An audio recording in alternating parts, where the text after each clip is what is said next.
أعوذ بالله من الشيطان الرجيم بسم الله الرحمن الرحيم شهر رمضان الذي أنزل فيه القرآن هدى للناس وبينات من الهدى والفرقان فمن شهد منكم الشهر فليصم ومن كان مريضا أو على سفر فعدة من أيام أخر يريد الله بكم اليسر ولا يريد بكم العسر ولتكملوا العدة ولتكبروا الله على ما هداكم ولعلكم تشكرون صدق الله العلي العظيم. البقره سوره آیت نمبر 115. په تیر درس کې دا خبره واضح سوه چې الله جل جلاله د اسلام د مبارک دین پر پیروانو باندې روژه فرض کړې ده او هغه روژه هم ټاکلې ورځې ده. په دې آیات کریمه کې الله تبارک وتعالی دغه میاشت ښیي چې دا نو کومه میاشت ده او بل دا چې د دې میاشتې و فضیلت ته اشاره کوي چې دا میاشت چې روژه یې فرض ده دا عادي میاشت نه ده، تر نورو میاشتو فضیلت زیات دی.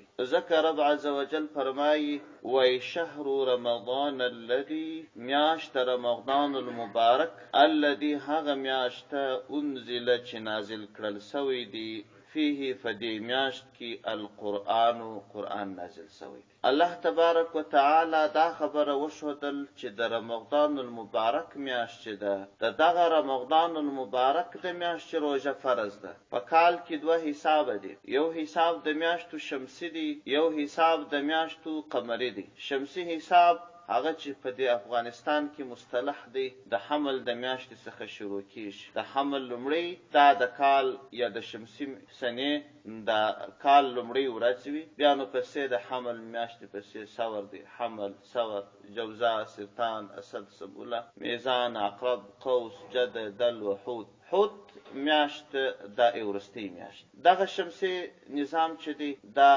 315 ورځې راځي، په دې کې تغییر او تبدیل نه راځي. او قمري نظام چې دی هغه د محرم الحرام یا د حسن حسین د میاشتې د دغه محرم الحرام د میاشتې د لومړۍ نیټې څخه دغه د قمري سنې حساب شروع کیږي. دغه د محرم الحرام اوله ورځ د کال اوله ورځ ده، بیا د دې پسې دستی صفر المظفر میاشت راځي، بیا ربیع الاول، ربیع الثانی، جمادی الاولی، جمادی ثانی چې زموږ په پښتو اصطلاح کې ورته څلور خوندې وایي، لومړی خور، دویمه خور، دریمه خور، څلورمه خور. بیا رجب المرجب میاشت چې موږ په پښتو کې د خدای تعالی میاشت ورته وایو، بیا شعبان چې موږ ورته برات میاشت وایو، بیا نو رمضان المبارک میاشت. رمضان المبارک میاشت دا د کال اتمه میاشت. الله تبارک وتعالی په تمام عباداتو کې دغه قمري حساب خلکو ته ښودلی، که په روژه کې دی، که په زکات کې دی، که په اختري کې دی، که په حج کې دی. خلک به ټول عبادات پر دغه قمري میاشتو باندې کوي چې دغه زموږ په پښتو کې د حسن حسین میاشت اوله سوه، بیا سفره ده او بیا لومړی خور، دویمه خور، دریمه خور دي. دغه سنه معتبره ده، هغه شمسي سنه نه ده معتبره. وجه دا شی ده چې دا داسې یوه سنه ده چې لوی، کوچنی، ځوان، سپینږیری، پوه، ناپوه، تعلیم یافته، غیر تعلیم یافته ټول په پوهېږي. اوس که چیرې موږ د حسن حسین میاشت ته وګورو، چا سره که جنتري ورسره یې که نه یې ورسره، هغه چې ماښام اسمان ته وګوري، سپوږمۍ ته وګوري، دستي دی د دې سپوږمۍ څخه اټکل کوي وایي یاره نن بیا اوومه اتمه یې د میاشتې. اما د لمر حساب چې راواخلې، هغه که د میزان میاشتې ته ورسو، مثلا چې دا اوس پکښې یو څوک د باندې لمر ته وګوري دا نشي اټکل کولی چې دغه لمر نن د یوې ورځې دی که د 5 لکه هغه سپوږمۍ چې معلومولی چې د لمر نشي معلومولی د میزان میاشت دا شمسي حساب دی دا چاته نه معلومیږي د میزان د میاشتې لمر د اولې ورځې دومره رقم دی د دومې دومره رقم دی د شلمې دومره رقم دی د جرشمې دومره رقم څوک نه پوهېږي یوازې هغه خلک پوهېږي چې اکلک حساب ورسره یا جنتري ورسره یا پوهېږي اما قمري حساب داسې دی چې په دې باندې د ښار او د سارا خلک ځوانان او کوچنیان پوه او ناپوه ټول پوهېږي ټولو ته معلومه ده چې د میاشتې نن اوله ده نن یې 5مه ده نو د دې لپاره چې د خلکو څخه حساب ورک نشي ټولو ته معلوم شي دا تمام عبادات په دې ټولو عباداتو کې قمري حساب معتبر دی شمسي حساب نه دی معتبر دغه رمضان المبارک میاشت دا د قمري حساب 8مه میاشت ده رمضان ته ځکه رمضان وایي رمضان د رمض څخه اخیستل سوی دی رمض دا سوځلو ته ویل کېږي رمض وایي رمضان ته ځکه رمضان وایي لانه یرمض الذنوب ځکه دا ګناهونه سوځي په دې وجه دې میاشتې ته رمضان میاشت وایي د دغه میاشتې یو فضیلت دا دی چې الله جل جلاله فرمایي وای شهر رمضان الذي میاشت د رمضان هغه میاشت ده انزل چې نازل کړل سوی دی فيه په دې میاشت کې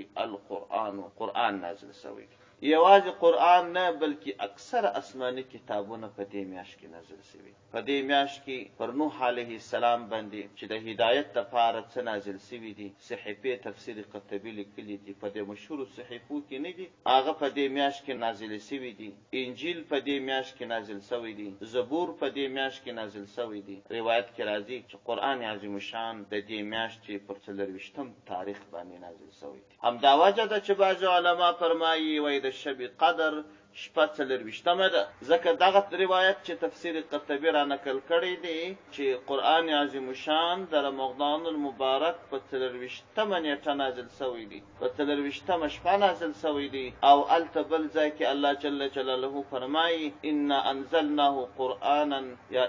انزلناه فی لیلة القدر موږ دا قرآن د قدر په شپه نازل کړی دی په دې شپه کې راځي چې په 24مه نازل شوی دی نو خو معلومه شوله چې دا د قدر شپه 24مه ده بعضو علماو دا دلیل ویلی دی بعضې بیا پر 28م دلایل وایي بعضې پر تاک دلایل وایي د هغه دپاره بیا نور دلایل شته اوږده موضوع ده دا یې ځای نه دی بله خبره دا ده چې د دې قرآن عظیم شان 2 نزوله دي لکه د ترجمې درسونه چې مو شروع کول په شروع کې مو مقدماتي 2 درسونه وویل دا خبره مو هم پکښې وکړه د قرآن عظیم شان یو نزول هغه نزول دی چې د رمضان المبارک په میاشت کې د قدر په شپه شوی دی په دغه نزول کې قرآن عظیم شان د لوح محفوظ څخه راواخیستل شو اول اسمان د دنیا په دې کې یوه کوټه وه په دې کوټه کې کښېښودل شو دې کوټې ته بیت العزت ویل کېږي دفعة واحدة قرآن عظیم شان د لوح محفوظ څخه راواخیستل شو په همدې کوټه کې کښېښودل شو وروسته بیا د 23 کالو په موده کې د ضرورت په اندازه باندې یو سورت یوه رکوع یو آیات څو آیاته بیا به قدرې ضرورت د خلکو د هدایت لپاره نازلېدي چې په 23 کاله کې بشپړ شو دا چې رب عز وجل فرمایي شهر رمضان الذي انزل فيه القرآن د دغه نزول څخه هغه نزول مراد دی چې د لوح محفوظ څخه راواخیستل شو د دنیا په اسمان کې کښېښودل شو دا نزول مراد دی الله جل جلاله فرمایي وایي داسې قرآن دی هدى للناس چې هدایت دی د خلکو دپاره څه معنا حال کونه هادیا من الضلاله په داسې حال کې چې د دې قرآن وجود او د دې قرآن راتلل دا ښوونکی دی لار روښانه کوونکی دی د خلکو د ضلالت څخه و هدایت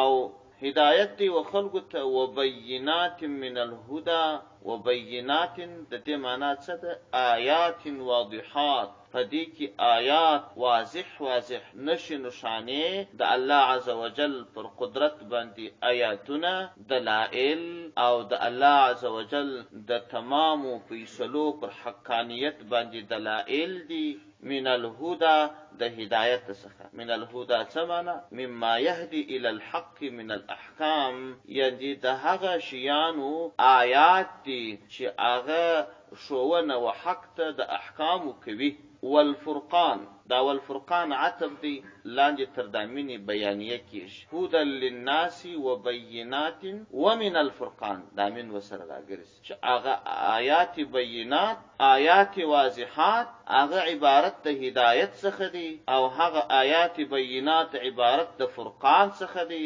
فرقان څه معنا؟ چې فرق بین الحق والباطل کی. د دې میاشتې اعزاز چې د دې میاشتې ستر عزت دا دی چې د ټول بشریت لارښود چې تر قیامت پورې به دا کتاب وي، هغه په دې میاشت کې الله نازل کی. او همدا ډول د دې قرآن فضائل هم بیان سوه چې دا هغه کتاب دی چې هدایت د خلکو د پاره دی. آیات واضحات چې په دې آیات واضحاتو کې هدایت او فرق د حق او د باطل دی، دا پکښې دي. قرآن فضیلت هم بیان سو. اوس بیرته هغه اول حکم ته ځي. خبره څه وه؟ خبره خو د میاشتې د روژې ده، خبره خو د فرضیت ده، خبره خو د احکامو د روژې ده. هغه خبره بیرته الله راپیلوي. فمن شهد منکم الشهر فلیصم.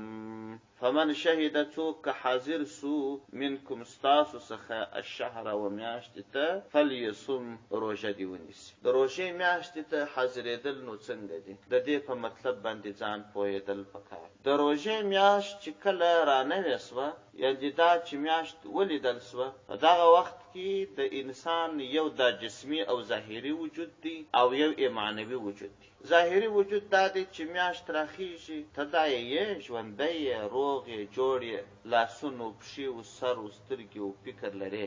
او باطنی یا معنوي وجود دا دی چې ته اراسته یې د روژې نیولو لپاره، او په دې عرض چې تا ته خطاب وسي که یا که میاشت د روژې رانوي سي، کافر هم موجود دی، لیونی هم موجود دی، ماشوم هم موجود دی، حائزه و نفاسه ښځه هم موجوده ده، ناروغ او سپینږیری هم موجود دی، مسافر هم موجود دی. اما دا خطاب ورته متوجه نه دی. فمن شهد منکم الشهر فلیصم، څوک که حاضر سی هغه دې روژه ونیسي. ځکه دا سړی ظاهرا خو دې میاشتې ته موجود دی، خو معنوا نه دی موجود، اراسته نه دی ودې ته چې دا خطاب ورته متوجه سي. ځکه کافر په دې نه ارزي چې خطاب ورته وسي. لہذا که چیرې کافر د روژې په اوله ورځ باندې ایمان نه راوړي، روژه نیول ورباندې لازم نه دي، ځکه کېدی ونیسي، ثواب نه لري، ځای نه هېڅ. په 5مه ورځ باندې ایمان راوړي، د دې 5 ورځو قضا ورباندې نشته. 4 ورځې چې تېرې سوي دي د دې قضا ورباندې نشته. دا 5مه ورځ چې ایمان راوړي د دې روژې قضا ورباندې شته، ځکه هلته دته خطاب متوجه نه دی. اما ناروغ که چیرې د روژې په اوله ورځ ناروغ و، خطاب دته متوجه دی، خو یو عذر ستا، هر کله چې هغه عذر لرې سي بیرته خطاب ورته متوجه کیږي. معذور یا ناروغ که چیرې د روژې په 5مه ورځ باندې جوړ سي، دا پاته روژې خو به ونیسي، د دې 4 چې تېرې سوي د دې قضا به راوړي، دته خطاب متوجه دی. اما دغه تعطیل د خطاب لعذر او لمرض سوی دی. فمن شهد، فڅوک حاضر سو منکم ستاسو څخه الشهر دې میاشتې ته د رمضان المبارک، هم جسمن وي هم معنون وي، ظاهرا هم موجود دی او مهیا هم دې ته دی، ناروغ نه دی، ماشوم نه دی، ښځه نه ده چې حایزه یا نفاسه، مسافر نه دی، لیونی نه دی، او په خطاب ارزي کافر نه دی، مسلمان دی. دا د فمن شهیده معنا ده. فمن شهیده د دې معنا دا نه ده چې دلته یو سړی غائب دی هغه راشي، دا مجلس ده، د دغه حضور څخه چې دی حاضریږي، د دې څخه هغه ظاهري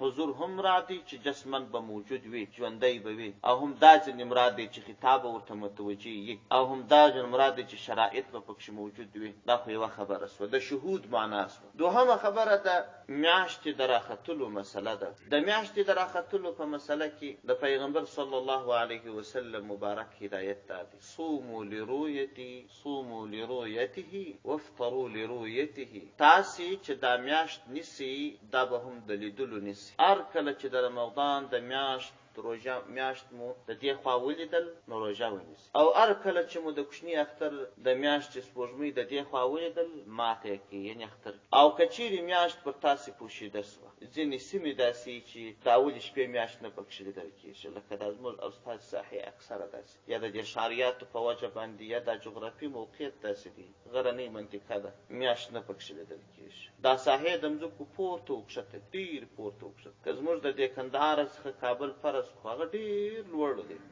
ډېر لوړ دی، لکه د مځکې سر او د یو ډېر جګ غره سر. ممکن د کابل ځینې ولسوالۍ یا تر کابل لا ډېر لوړ بامیان دی، په هغه کې ځینې منطقې دا میاشتې په اسانۍ سره وویني. تر هغه یې بیا یو څه رالاندې دا نور ولایات لکه غزنی و، پکتیکا و، کلات و، دا بیا څه کښته. موږ بیا ممکن تر هلمند و، تر نیمروز و، تر فراه، تر هغو ښه ووینو، هغه ډېرې تر موږ کښته. موقعیت داسې دی چې هغه ساحه څومره لوړی صافه یې، هغه د اولې شپې میاشتې په اسانۍ سره نسبتا و هغه چا ته لیدلی شي چې هغه په ټیټ ځو. یا ځینې هېوادونه دي هغه ډېر لوړ پراته دي، او یا ځینې هېوادونه دي چې پر هغه باندې غروب د شمس یعنې د لمر لوېدل تر موږ وروسته کېږي. که فرض کړو دا خلیجي هېوادونه چې دي پر هغو باندې شاوخوا 2 ساعته یا 1.5 ساعت تر موږ وروسته میاشت لیدل کېږي. که تر هغه نور پسې لرې سو 3 ساعته 3.5 ساعته وروسته سپوږمۍ لمر ورباندې لوېږي، نو دوی بیا نسبت و موږ ته د اولې شپې میاشت ښه لیدلی شي. خو په هر صورت که چیرې میاشت د اولې شپې ولیدل سوه،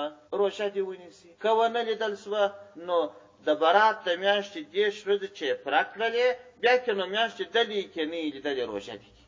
دا د پیغمبر صلی الله علیه وسلم مبارکه وینا ده او زموږ د فقهاو همدا فیصله ده. اوس خبره دا ده چې دغه میاشت په څوک ویني، پر چا باندې باور وکړل شي. په دې اړه باندې زموږ د حنفي مذهب د علماو فتوا ده. که چیرې اسمان شینو، یو لوی جماعت به دا میاشت ویني، لوی جماعت، داسې جماعت به دا میاشت ویني چې قاضي ته کله دوی شاهدي ادا کړي، د قاضي غالب ګمان داسې چې دا متدین خلک، دومره ډېر خلک درواغ د ځانه نه سره جوړي. او که چیرې وریځ وه، بیا د 2 نفرو شاهدي هم کفایت، 2 نفره چې شاهدي ادا کړي چې موږ میاشت ولیدل، قاضي یې مني. او که چیرې سړی یوازې میاشت ولیدل، قاضي خو د 1 نفر شاهدي نه قبلوي، دی دې خپله روژه کړي، د فرض نیت دې وکړي، نو خلک یې نه وي. دا دوهمه خبره شوه. درېیمه خبره دا ده که چیرې په یو مملکت کې میاشت ولیدل سي، د بل مملکت خلک ورباندې روژه کولی سي که یې نه سي کولی. دا مسله ډېره اختلافي ده. په دې کې 2 مذهبه دي. د علماو تحقیق 2 ډوله دي. خپله زموږ په حنفي مذهب کې دننه د محققینو علماو 2 رایې دي. یوه رایه دا ده چې د هر ملک خپل مشرق او مغرب معتبر دی، لہذا د سعودي عربستان یا ایران یا کویت یا اردن په دغو مملکتو کې چې د خلیجي مملکتونه دي، په دې مملکتو کې که هر ملک میاشت ولیدل، دوی د خپله روژه کې، موږ خپل حساب لرو، خپله میاشتې ته ګورو، خپل افق لرو، خپل د میاشتې ابتدا او انتها لرو. ځکه چې کله دې میاشت ویني موږ نه یې لیدلې، نو پر موږ وخت داخل نه دی. چې وخت داخل نه سو، کله روژه پر موږ فرض. لکه لمونځ ګورئ، اوس دا دې دلته 10 بالا 6 بجې د سهار لمونځ دلته قضا دی، او ممکن سعودي عربستان اوس د سهار پر جماعت ولاړ دی، د سهار اذانونه کړي. او که چیرې موږ د سهار لمونځ کاوه، هغه مهال په سعودي عربستان کې سپېدې نه وې راچاودلې، د سعودي د خلکو لمونځ صحیح کېدی پر دغه وخت چې موږ جماعت کاوه. زموږ لمونځ صحیح و، موږ به د سهار لمونځ کولی، خو دوی به بیده وای یا به د تهجد وخت وای. دوی ته جایز و چې موږ سره لمونځ کړی وای، نه و جایز. ولې نه و جایز؟ وخت ورباندې داخل نه و. یا که فرض کړو ځینې هېوادونه دي چې هغه ډېر فرق زموږ سره لري، داسې هېوادونه دي چې هلته اوس شپه ایله را داخله سوې ده، د ماخستن وخت داخل سوی نه. قطب جنوبي او قطب شمالي دا دواړه طرفونه چې د استوا د خطه لرې دي، هغه تغییر د شپې او د ورځې زموږ سره بیخي ډېر لري. زموږ به مازدیګر وي، نو دوی به د سهار د لمانځه وخت. نو وایي دا میاشت چې دلته پر تا باندې راختلې نه ده، پر تا فرض نه ده، پر ده فرض وه. لکه لمونځ چې پر ده فرض سوی، پر تا لا نه یې فرض سوی، وخت یې نه یې داخل سوی. لکه دلته چې ته 1 ساعت 2 ساعته بعد د هغه مملکته څه مخکې یا وروسته کوې، دا روژه هم دغسې 1 شپه او 2 شپې ته د هغه څخه مخکې وروسته کولی شې. دا یو مذهب دی. دوهم مذهب دا دی چې پر دې باندې روایات بیخي جواهر الفقه یو فتاوا ده شیخ مفتی محمد شفیع رحمه الله، هغه په دې کې یوه رساله مستقله دې ته خاص کړې او ځانګړې کړې ده چې دغه اختلاف د مطالعو چې دی د یو ملک په روژه باندې بل ملک روژه نیولی سي که نسي نیولی، نو دا دلایل یې راخیستي دي چې د دنیا په یو مملکت کې میاشت ولیدل سوه، د ټولې دنیا خلک به ورسره روژه کوي. پر دې دلایل روایات احادیث را نقل کړي دي.